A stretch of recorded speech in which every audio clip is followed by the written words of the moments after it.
Exactly. So I'll start with the person that is not the leader, the person that's the underling or whatever you want to call it, right?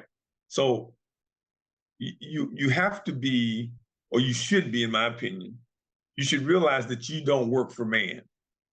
Mm. You don't work for somebody else. I don't care if they're paying you. You don't work for them. I work for the Lord. Okay. So with that, I need to be clear about what my gifts are and what my talents are.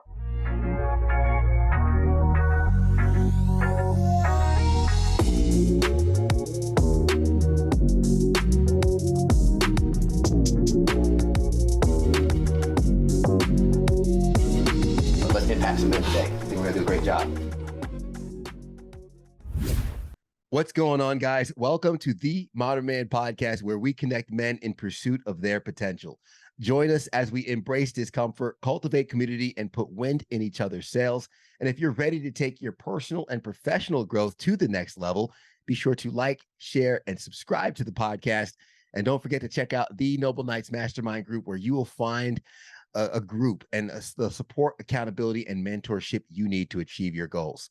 Join us and become a part of a community of like-minded men on a mission to improve themselves and elevate their capacity for life. And we are getting wind in our sails today from Leadership Innovation Strategist, speaker, author, coach, husband, father, Carl Sharperson Jr. Dare I say, good friend as well.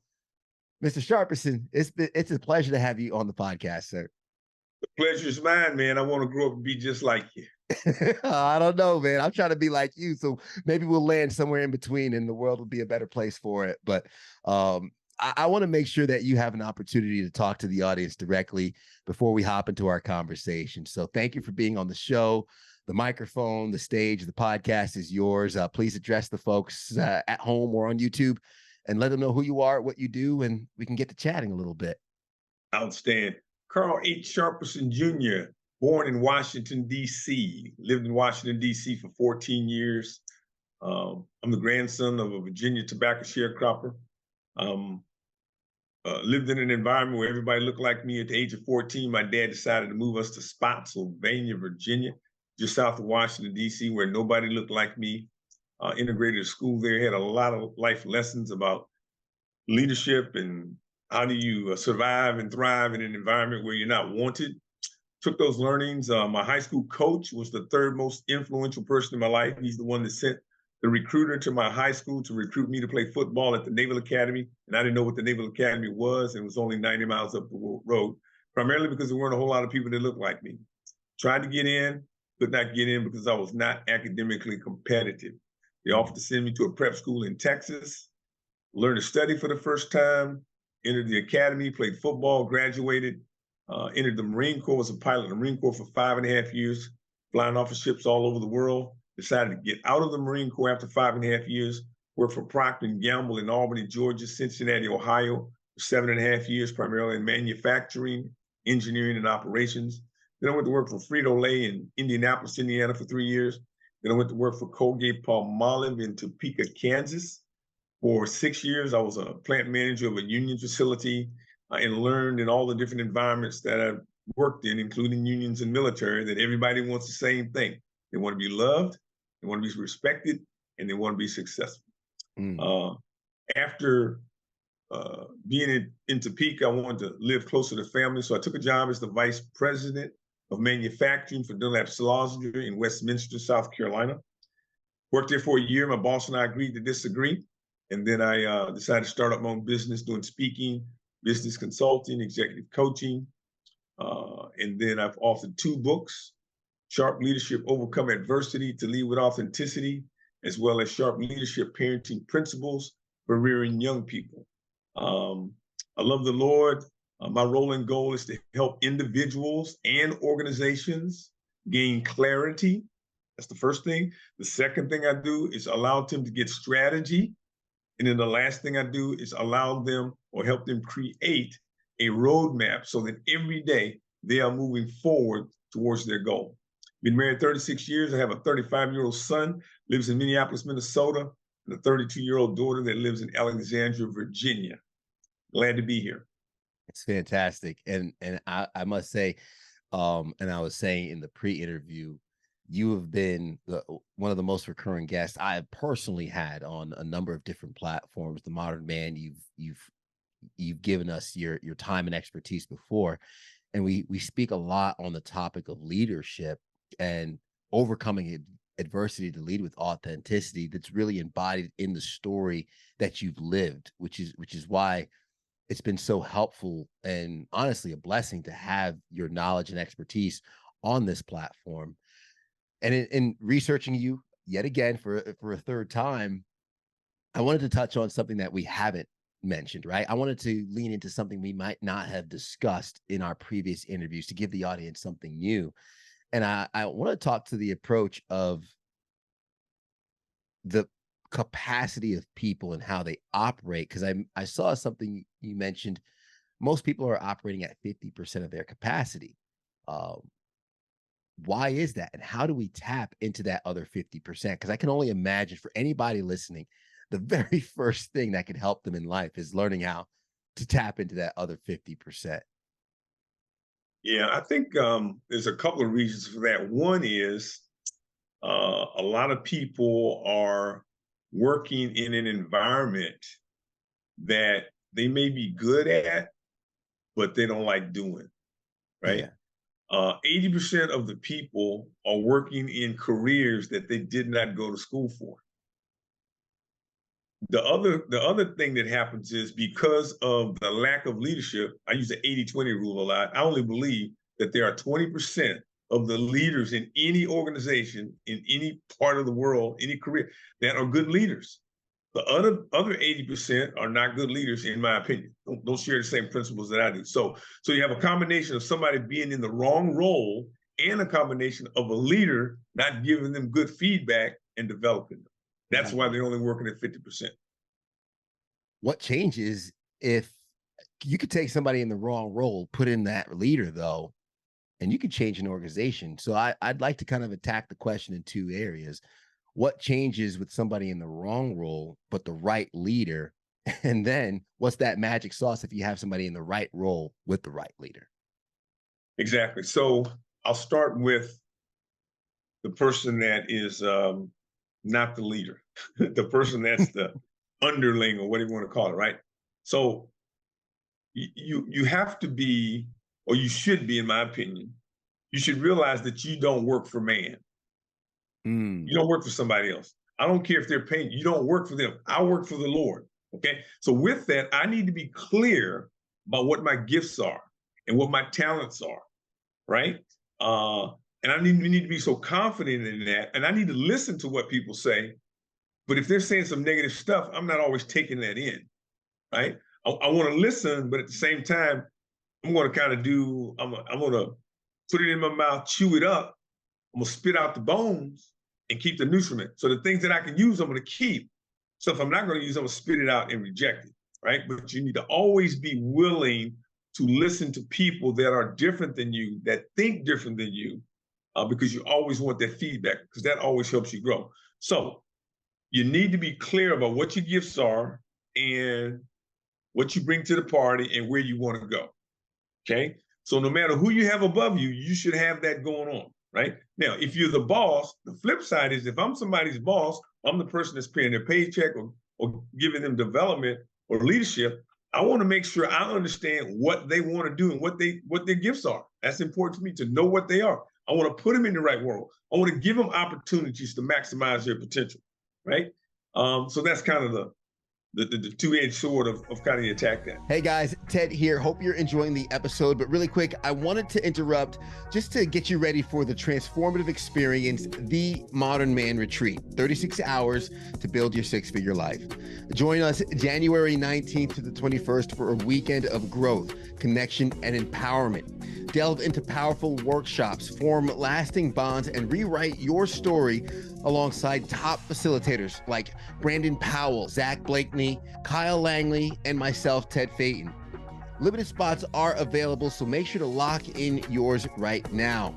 Visit our website or text RETREAT to 864-477-2260. Make sure to seize your future and reserve your spot today. Yeah. Now, transitioning into the role that many folks might want, right? Because leadership is one aspect that we often talk about in business. And I know the last time we all spoke, we were on the rooftop of Ink and Ivy in Greenville, South Carolina, and broke down how leadership is identifying who comes next. It's not pretty.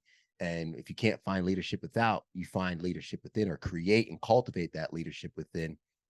But leadership shows up in so many different areas of our life. And I think we spoke about business. I want to speak a little bit more about family today, and how the men and some of the people listening and watching can cultivate some of that leadership for themselves. How does leadership differ in family versus in a traditional organization? That's a great question. I did a workshop about a month ago with some parents and a bunch of other people talking about my book. And I thought about it. And one of the things I came up with is, if you're in, if you have a household or you have a family, the first thing you have to identify is who is the leader. Who is the leader of the family? Mm. 2 leaders is a monster, and 0 leaders is a monster. You can only have one leader, one top of the pecking order, right? That doesn't mean that you don't listen to other people, but you got to have one head. When my wife and I got married, or were thinking about getting married, one of the things that I was adamant about was, we're going to agree on most of what we discuss. But at some point in time, if we don't, I get the tie-breaking vote. And she bought into that. So as a parent, you got to identify who's the head of your household. Now, in most households, that's clearly undefined, right? You have some people that might be in the house that are supposed to be leaders, but they're absent, which means there's no leadership. Or you have some combination of that. That doesn't show leadership. So once you show the leadership, then because like you said before, I don't know if we talked about on this podcast, but young people are looking at you 24/7. I can remember when my dad told me this story. He used to come home at night. He's working 3rd shift, and he'd come home, and the first thing he'd do is go to the refrigerator and pull out a beer. We pulled out the beer, he popped the cap, right? So he came home one day, and I was up. I saw him go to the refrigerator. He opened the refrigerator. He got the beer and did this. I said, "Psst." He stopped drinking. Because you can't say, I can drink this because I'm of age, and you can't. So you got to be real careful what you do, what you say, especially men and boys. Boys emulate their dads. They want that encouragement. They want to be like the dad, So that's what I'd say about that. It's interesting you said that, because this past Christmas, it was just a small auxiliary gift I got my wife. Before we got married, we went through our family values and established the values we want to build our family upon. I had it printed out into a word cloud and on canvas so we could hang it up in our apartment. And we're expecting our first child, and I laughed because I told her, hey, this is hung up now out for the public. Our kids are going to call us out if we're not living to these values. They're going to be the first ones to be like, Mommy, Daddy, we don't do this, or we're supposed to live by faith, and we're supposed to. So you are 100% right. But part of the reason I did that was I also told my wife, I said, hey, this is our accountability. This is what's going to set us up. Our kids are going to check us, and they're going to have this to check us with, and we want that. I'm interested to know that conversation you had with your wife, because I imagine a lot of folks watching or listening, they say, I tried to have that conversation. It didn't work. I'm sure you exuded some examples of leadership in order for your wife to just sign on board. She wasn't just like, okay, cool, wherever you go, I'm down. There must have been more of an example set before that conversation came about. So I'd like to touch on that really quick for anybody that wants to jump the gun and say, hey, I'm the leader, I got this. What needs to happen to gain that trust to lead your family? Well, one of the things that I did before we got married, my biggest, how to explain this, I dated my wife for, I don't know, 6 months to a year. We fell out, right? And we didn't get back together and see each other again for about 2 years, right? So when so she gave me an ultimatum once upon a time. She says, am I marrying material? I need to know that, because if I'm not, I'm gonna do something else, right? So that put a little bit of pressure on. So I had to blank or get off the pot, right? Mm-hmm. So my biggest fear was my thinking or was that we weren't aligned in what we wanted to do in life. That was my biggest fear, that we were not aligned. So there's a guy named Dennis Waitley, and when I was at Procter & Gamble, he put on a seminar called Gold Mine Training, and he talked about the 7 pillars of life, right? We're talking finances, we're talking family, we're talking financial, we're talking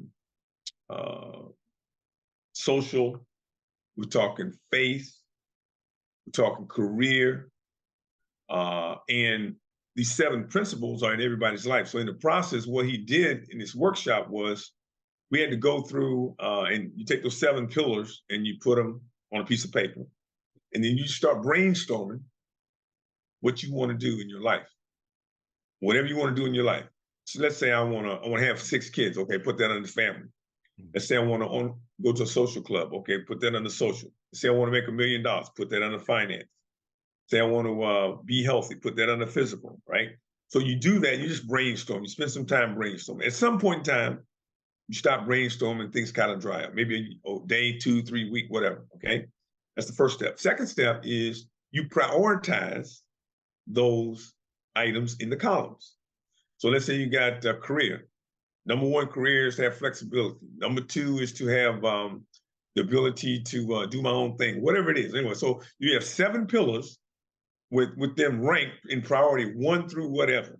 Mm-hmm. That's the next step. The next step is you go look at all that stuff you have laid out, and you say, okay, what are the top 3 things that are most important to me right now, right? And that's what you kind of work on and get to 80-20. But so anyway, so we went through that, and I had my wife do that by herself. And when I saw it, I saw that, wow, we want the same thing.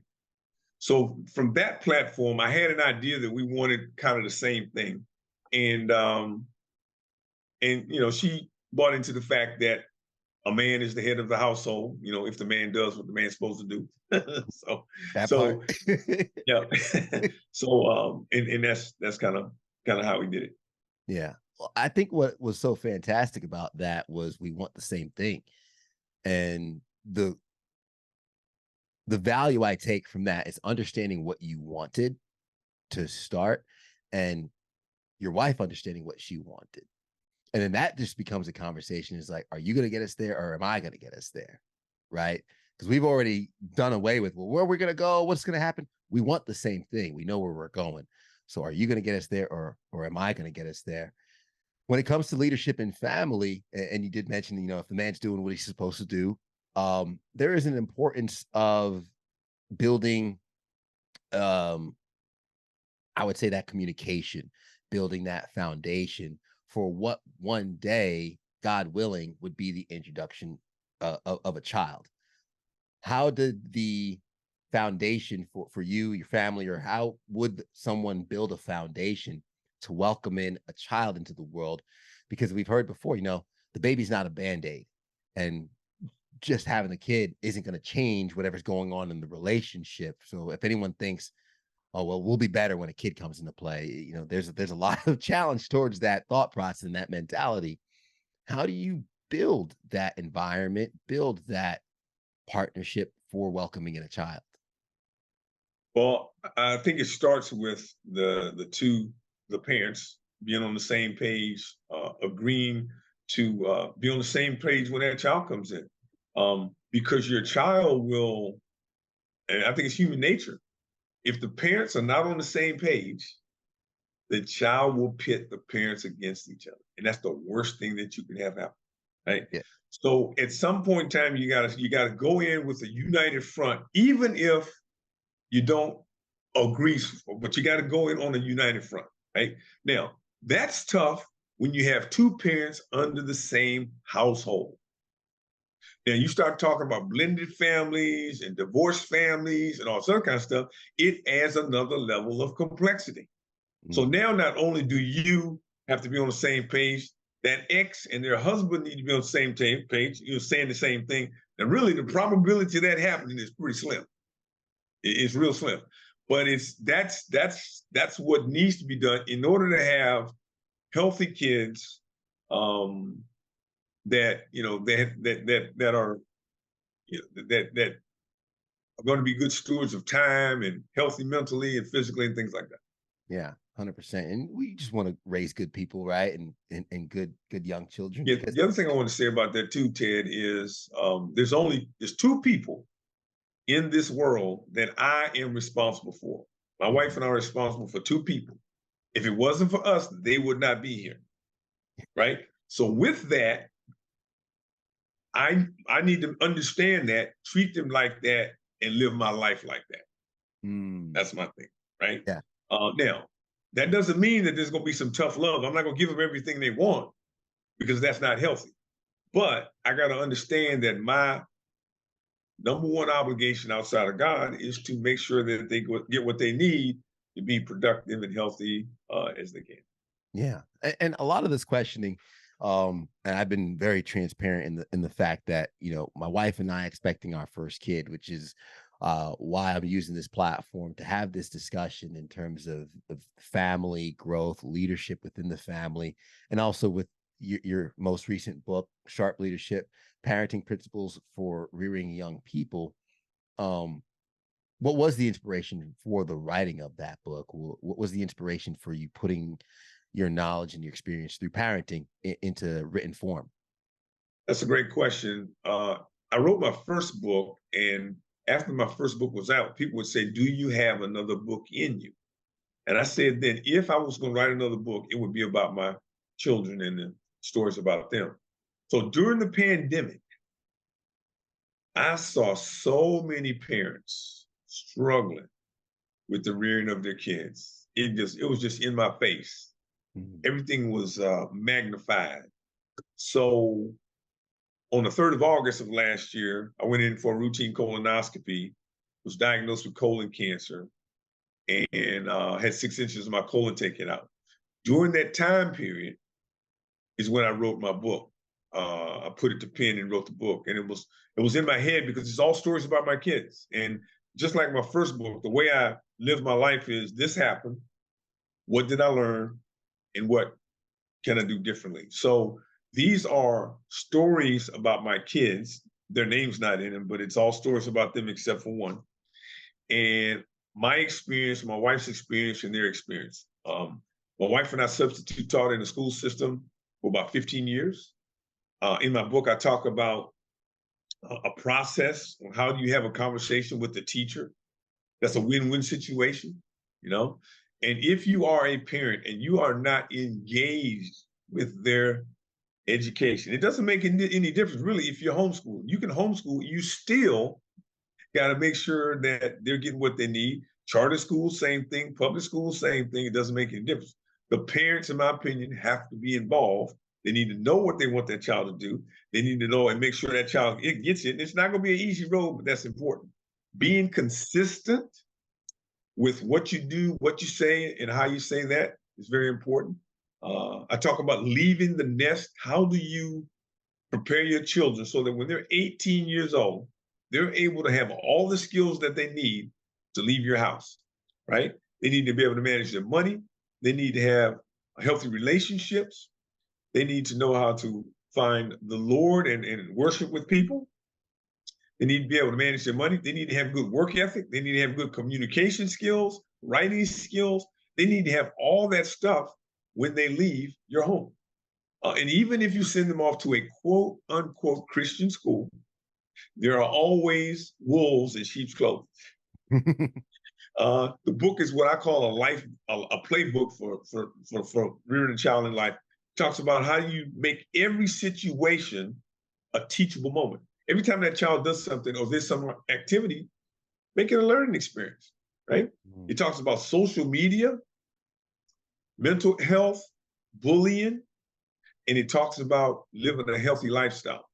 I was talking to a lady about 3 or 4 months ago. She's a bank president, and she said, I just opened up my first account without making eye contact to the client.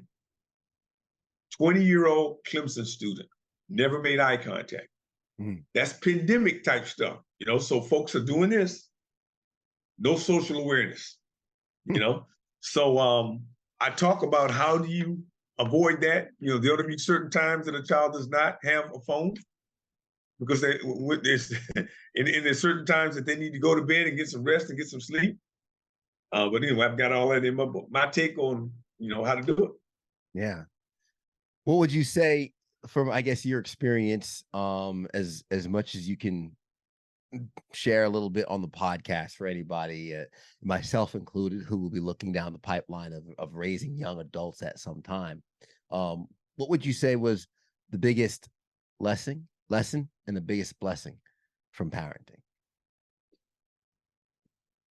Probably the biggest lesson, when I was writing my book, I started writing my book, and I found out about 5 years ago, I had some conversations with my children, and I found out that I was not a perfect parent. That was new. I didn't know that. I thought I did a pretty good job. Yeah, you're like, I did all right.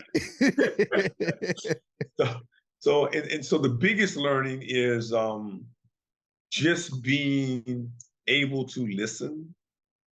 There were some things that went on in our house. This is always hindsight. Then I wish I had listened a little bit more and paid a little bit more attention, because there are things that went on at certain periods of time and it's just a blur. I don't remember it. Because that's the value of grandparents, because grandparents, they got a whole different perspective. They know the lessons, and they're saying, wow. And then all they got to do is love on them and give them back. They have to be in, they'll have to provide for them, do none of that stuff. And that's one of the things that's not happening now. There used to be generational learning at the barbershop, on the porch, at the table. That's not there anymore. Everybody's so fast paced, and everybody's got separate this. So there's no generational learning. Yeah. And I even remember in the neighborhood, come sundown, if I'm on my bike, my neighbor a block down would be like, you better go home to your mom before I call her. Like, you have, the whole, it takes a village. Like, I could have gotten whooped by anybody on the block if I was acting out. And I could look back and say, if I did, I deserved it. Exactly right. Exactly right. What was the biggest blessing?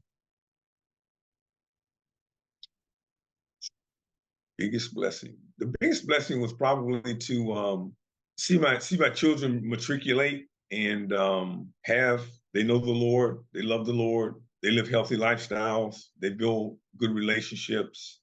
So all the things that they're what I would want to see, if I could say, well, this is.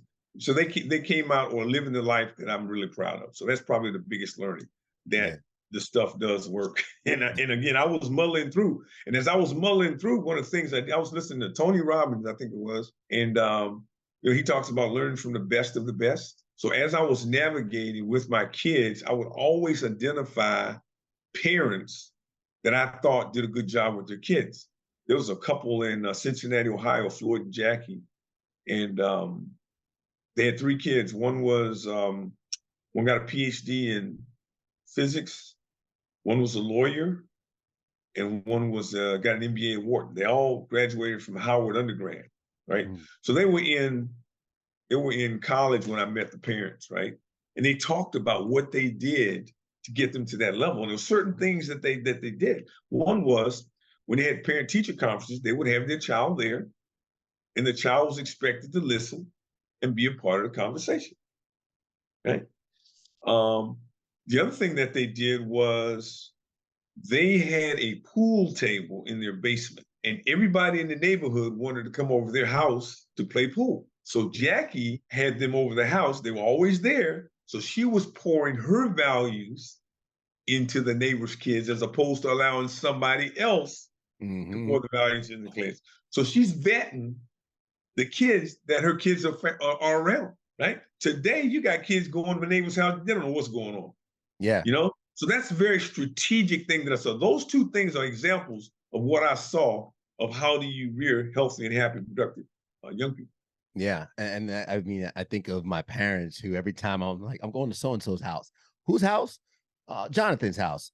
Where's Jonathan's parents? I need to talk to him. Right? My parents would always want to speak to the parents of whoever's house I was going to and things like that. And you just brought up an interesting point, which I think is so huge because I think I'm learning this in life. And I'm going to take out the I think. I'm going to speak intentional here. I am learning in this in life. I spent my whole life going to school. Even playing football, I had a coach. I had a teacher teach me academics.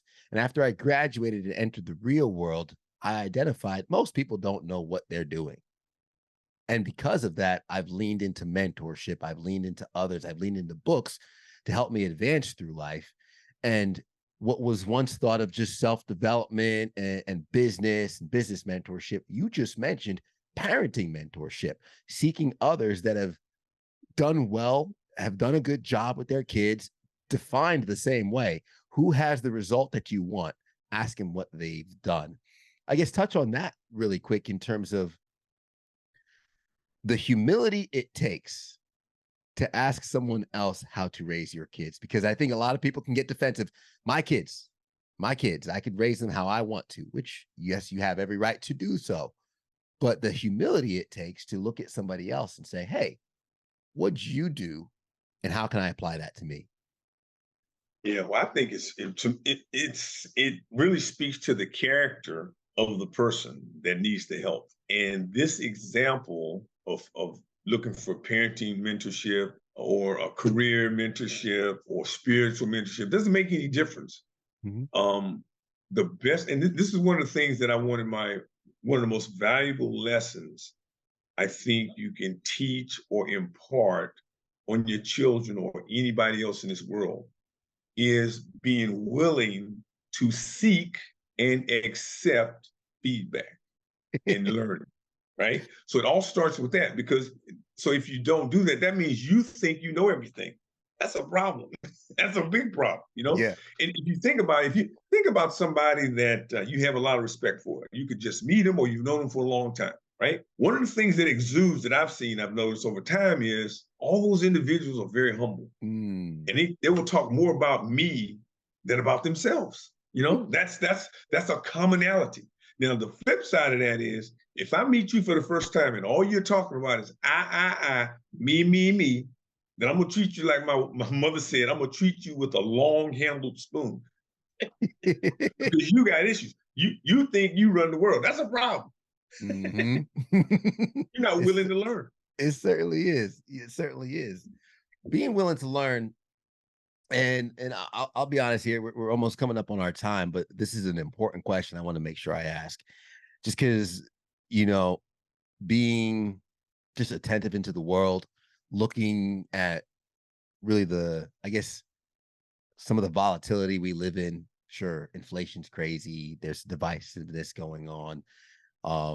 There are some people who might not be as optimistic as my wife and I in terms of welcoming children into this world. But even with the realities of what's going on, I know having kids see it, kids experience it, unfortunately. And navigating adversity is one thing. When you can communicate with your partner, you could articulate the hardships, knuckle up and go through what needs to get done.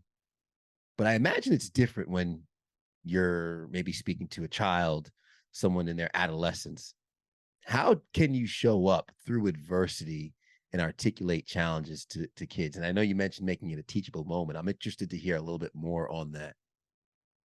That's a great point. I'll start with one of the most important things you can do, in my opinion, and I didn't do it with my kids, but if I could go back and do it, I would do it. And that would be teach them a personal vision statement. And they say that vision statement when they get up in the morning and when they go to bed. And what it does is it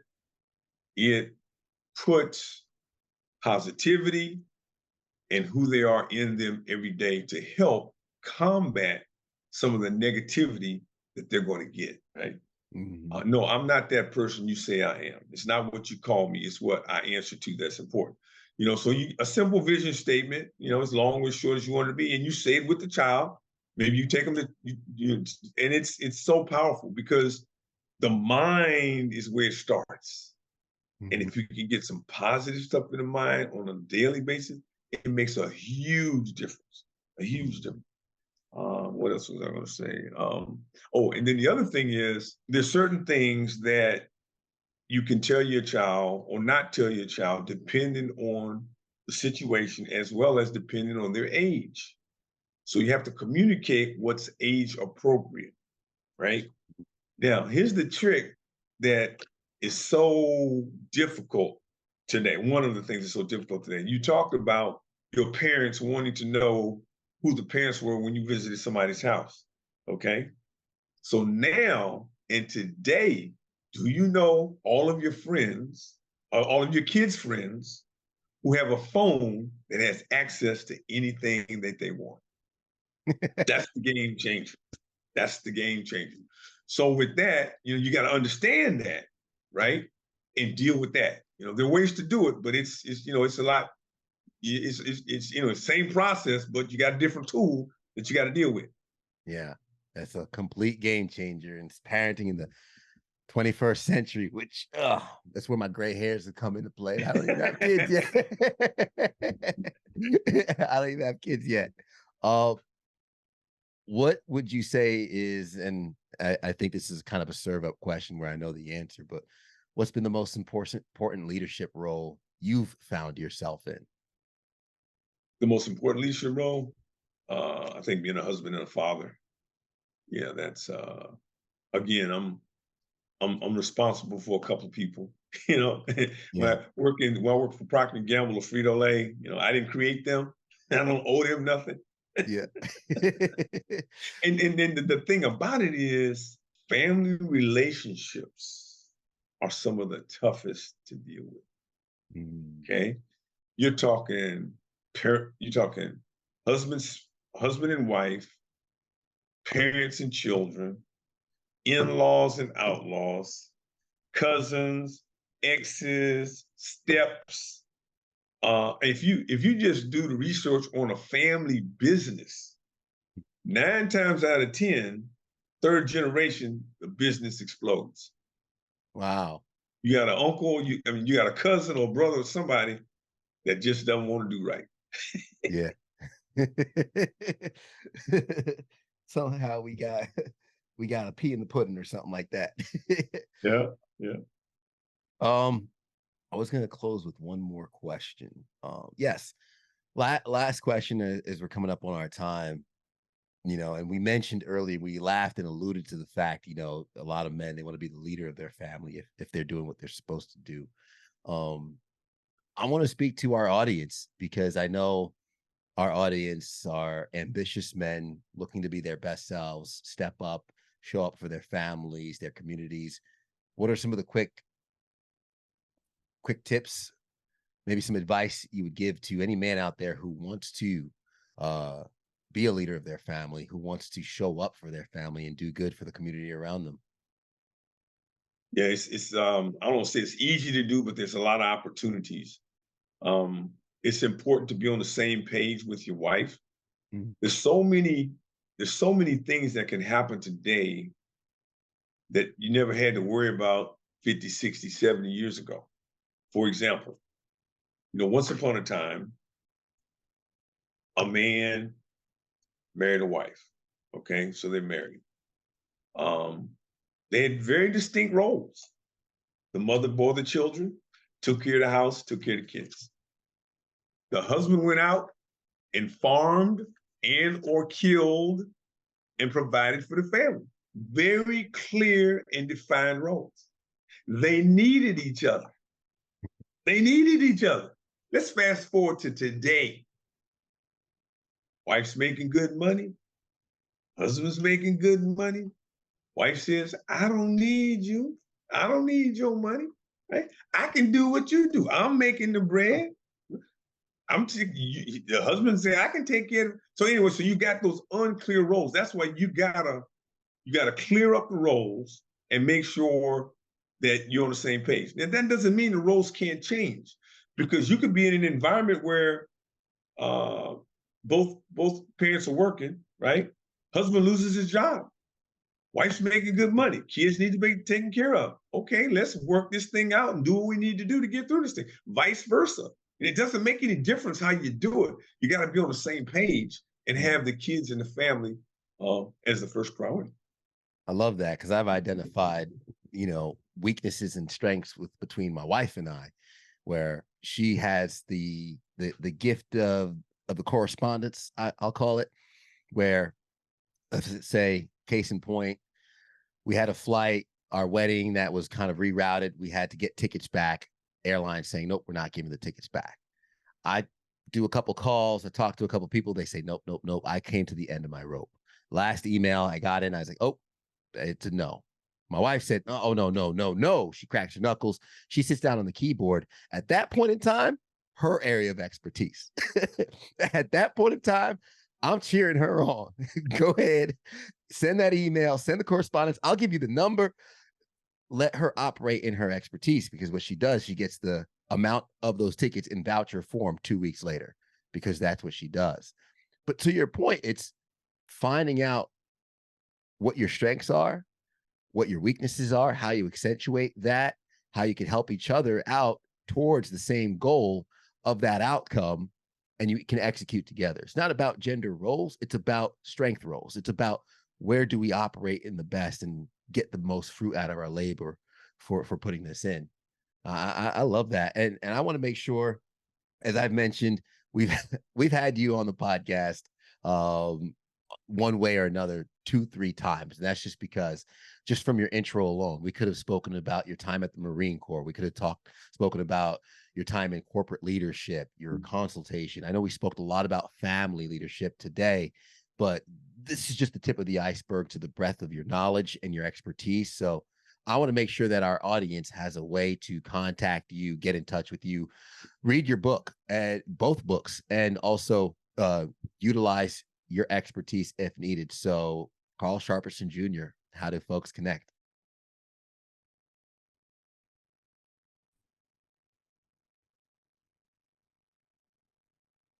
You froze on me. Yeah, I think I'm back now. Yeah, I think I'm back now. But and my editor could cut that out. But yeah, Carl Sharperson Jr., how do folks connect with you? Okay, great. I'm easy to find. You can just Google my name, Carl H. Sharperson Jr. My website is www.carlsharpersonjr.com. I have 2 books that are, if you go to Amazon and just Google my name, they'll pop up. There are other books that I've added commentary to and done a chapter to or something like this, but these are 2 books that I wrote from zero to, my life, my experiences. The good thing about those books are nobody can say that it's not true. It's my take on what I saw at the time. And they're both very good self-help books. In other words, after each chapter, it asks you questions. What did you learn? What are you going to do differently? I've had homeless people, military leaders read my first book. My daughter wrote the foreword in my second book, which is pretty interesting. And I've had young educators read it and rave about it. I've had teachers of the year read it and rave about it. I had a 16-year-old read it. 16-year-old told me that they really liked the parenting book, but the part or the piece that she liked more than anything else was the fact that I made a public apology to my children in the book. 16-year-old. She probably they like seeing that. They're like, right. Ooh. Yeah. If somebody listens to my podcast, give me a call. I'll give you a free coaching session. See how I can help you. Because based on all the different environments I've lived in, there are a lot of common things that are in common, and I'm able to see things / give examples and experiences of of things that I've done and learned in a lot of different arenas. So I love to help people. That's my role and goal. One of the, I think it was Napoleon Hill talked about, a man can do nothing better than to wake up every day with a worthy goal. Mm-hmm. So even if, and I talk about this in my book, even if you are wealthy and your children never have to work for income. In other words, they're sleeping, but they're making income more than they can spend.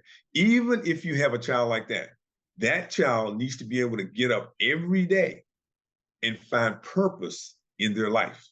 Deion Sanders, his goal in life was to win a Super Bowl.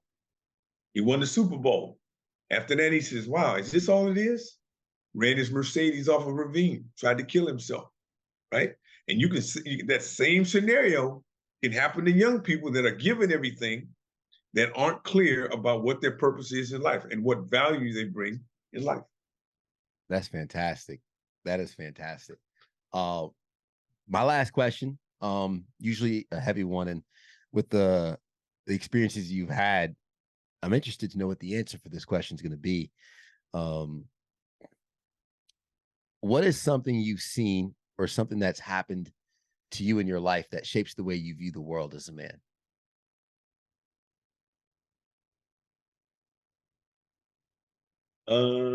Probably the biggest thing is when I was, it's a lot of them. Mm-hmm. I would say the first one, again, is overcoming adversity. It's when I went from an environment where I knew everybody, to an environment where nobody knew me and they didn't want me there, okay? Being in that environment because I could not get out and having to learn how to navigate that taught me a lot about people. And I learned, again, everybody wants the same thing. They want to be loved, they want to be respected, and they want to be successful. Doesn't make any difference what color you are. Doesn't make any difference what your nationality is. So, one of the things I always remember as I'm dealing with people is I remember that. So if somebody is saying or doing something that's not nice to me or whatever, I don't take it personal. Mm-hmm. I know that they have issues. I don't know what they are, but I know they have issues. And I'm not taking that burden on me. That's their issue, And all I can do is love on them. Yeah. And that dog will hunt. Yeah. Hey, they having a little problem. That sounds like a personal problem. I'm gonna love on you. Good luck. Well, this has been amazing, and I know that our audience got so much value from these past 45 minutes, and I just want to recap some of the tips that you left along the way. But first, Mr. Sharperson Jr., I want to say thank you. Thank you for who you are. Thank you for taking the time, and thank you for being a constant North Star in my life. Every time we talk, I get guidance, I get mentorship. And my first introduction to you was the book, Sharp Leadership, Overcoming Adversity to Lead with Authenticity. That was my introduction to you. And then meeting you in person ever since has been nothing but a pleasure, a benefit, and an honor. So I just want to say thank you for that. Well, thank you for having me. I really appreciate it. And I appreciate what you're doing. And hopefully I get a lot of hits. I'm actually give out my phone number, 864-207-0542.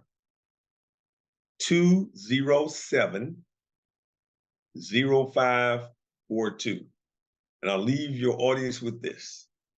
You get not because you ask not. Hey, that's fantastic. Right after the number was left down. So I think you guys know what to do right then and there. Carl Sharperson Jr., this has been fantastic. And what you started off with is what I'm going to start with in terms of the tips and just breaking it down. Loved, respected, and successful. We all have the same necessity and want in life, and it's to be loved, respected, and successful. Wrong role, no leader. So many of us are operating at 50% of our capacity because we don't have the right leadership in front of us, or we're not operating in that right role. Just imagine what happens when you find the role that you're meant to be in, you execute your talents, and imagine what happens when you're in that right role with the right leader and the output that you can put in and the effectiveness you can experience. When it comes to family, identify who the leader is in the family. 2 leaders is a monster. No leader is a monster. And this becomes even true when you introduce a kid into it. Now, if you're striving to be the leader of the family, what have you done to show the example of leadership? And also understand that young people will be watching you 24/7. You need to be consistent. You also have to be authentic and identify the principles in life that you fall into. Those 7 principles that he shared, brainstorm on them, prioritize them, find your 3, and identify where it is you want to go. And that partner that you have, make sure you both want the same thing. And when you identify that you want the same thing, you live by the same values, it just becomes a question of who is going to take us there. The biggest lesson is being able to listen through parenting, through leadership, and then being on the same page, having a united front, especially when kids come into play, because the kids, human nature, will divide you if you are not on the same page. And then identify the parents or identify the kids that your kids are hanging out with, identify their parents, leaning into parents who have done well with their kids as well, stepping into that humility and learning from others and how you could show up better is a great way to grow, because as we went through before, being willing to seek and accept feedback is going to be the huge game changer to help you grow. And then teaching the kids your personal statement or their personal statement, saying with them in the morning and in the evenings to help mute some of the noise that society will provide them through life. And then the mind is where it starts.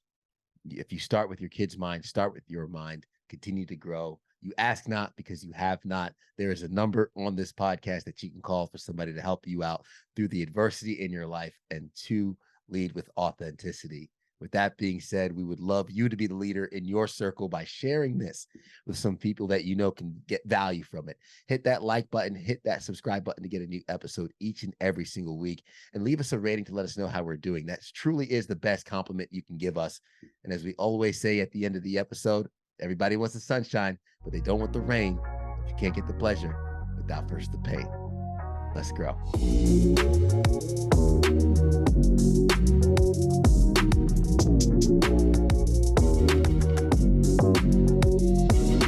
Let's impact some today. I think we're going to do a great job.